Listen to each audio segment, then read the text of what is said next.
Bonjour mesdames et messieurs, voici en fait mes coordonnées professionnelles, donc mon email, mon téléphone, mon site web ainsi que mon profil LinkedIn. Donc vous pouvez en fait me poser des questions sur le contenu du cours ou même en fait dans l'atelier pratique. Si vous avez en fait des soucis ou quelconque question, donc n'hésitez pas en fait à me contacter, soit par email, soit par téléphone. Donc, on va commencer par présenter la plateforme Java J2E. Pourquoi la plateforme J2E a été créée et dans quel contexte? Pourquoi, en fait, on était amené à créer cette plateforme? Quelles sont les problématiques qu'on avait à l'époque qui nous ont, en fait, conduit à créer cette plateforme de développement des applications d'entreprise et quelles sont en fait les problématiques que J2E est venu en fait les résoudre. Ainsi, en fait, on va détailler les circonstances qui ont mené à la création de Java J2E. Ensuite, on va présenter la spécification Java J2E, donc voir comment J2E a été créé sur la base de Java standard et comment il était nécessaire, vraiment nécessaire en fait, de créer une version entreprise parce qu'en fait la version Java standard elle était là, présentait en fait le langage de base qui permettait de développer des applications, mais pas des applications industrielles. J2E en fait, la spécification J2E a été créée en fait pour standardiser le développement des applications d'entreprise dans le monde de l'industrie. Donc ces standards, ce sont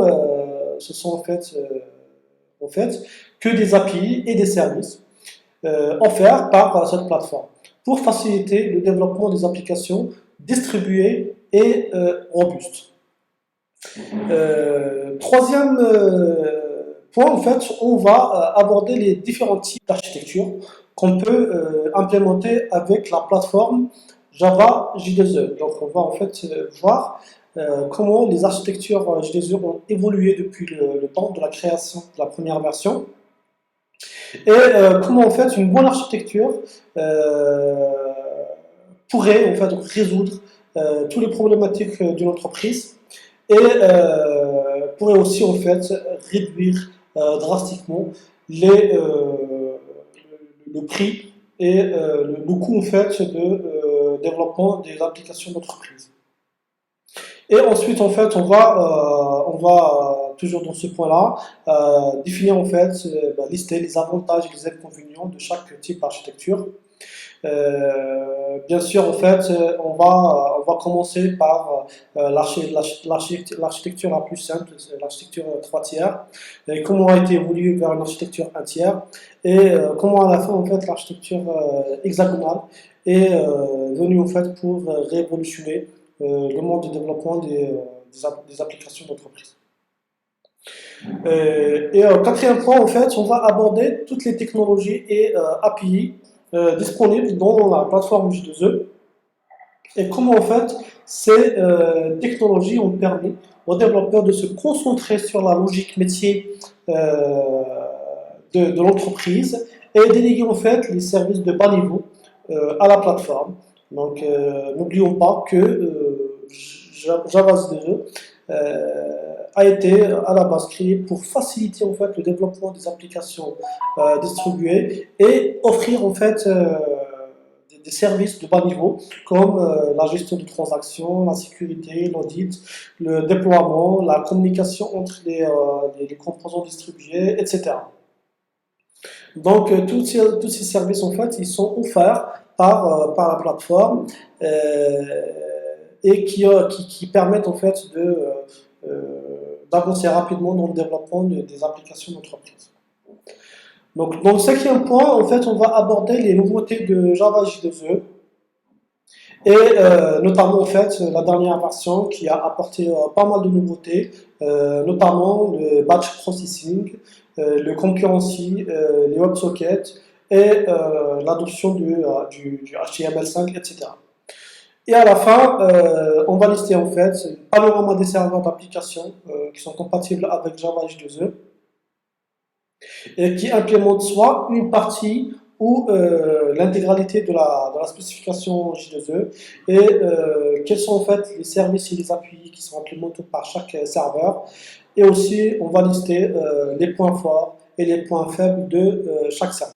Après avoir présenté la plateforme Java J2E, qui constitue en fait la partie théorique, donc on va entamer la partie pratique, où on va en fait installer et configurer tous les outils de développement. Donc on aura en fait à la fin un environnement de développement prêt à utiliser, qui va nous servir en fait pour tout le reste de la formation. Donc premièrement, on va installer GDK12. Donc on va voir en fait étape par étape comment installer, configurer le GDK, comment définir les variables d'environnement, comment les configurer, etc. Par la suite, on va installer, configurer Maven. Donc pour ceux en fait qui ne connaissent pas Maven, c'est un outil de build qui permet en fait de gérer la vie d'un projet Java de A à Z.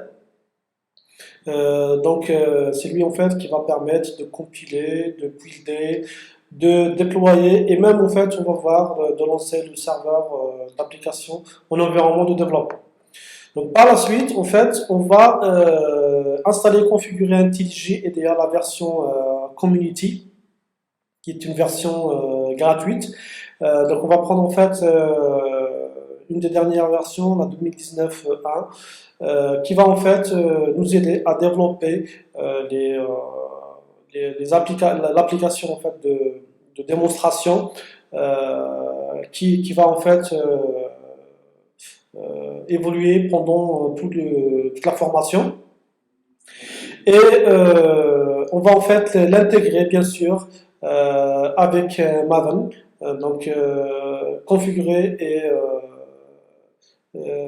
associer Maven à IntelliJ pour lui permettre en fait de gérer le projet à l'intérieur de IntelliJ. Et par la suite, enfin, on va en fait installer notre serveur d'application Wildfly. Donc c'est un des serveurs en fait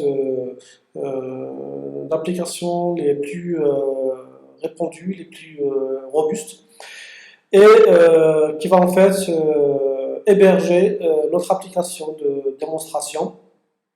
Donc bien sûr en fait on va voir étape par étape la configuration, l'installation et la configuration de Wildfly, la version 16. Voilà, on arrive à la fin de la présentation de ce premier module, donc la partie théorique et la partie pratique. Donc si vous êtes intéressé par le contenu de ce module, n'hésitez pas à appuyer sur le bouton acheter maintenant, qui va vous permettre en fait de suivre la procédure de paiement, et on va par la suite vous envoyer le pack de ce module complet qui contiendra en fait la vidéo du module, le support du cours, version bien sûr digitale, ainsi qu'un test technique qui va vous permettre en fait de valider vos connaissances par rapport à ce premier module, et enfin un certificat de réussite de la part de Digital Growing si vous arriviez en fait à avoir plus de 80% dans le score du test. Donc voilà, donc n'hésitez pas à nous contacter si vous avez des questions, soit par mail, soit par téléphone.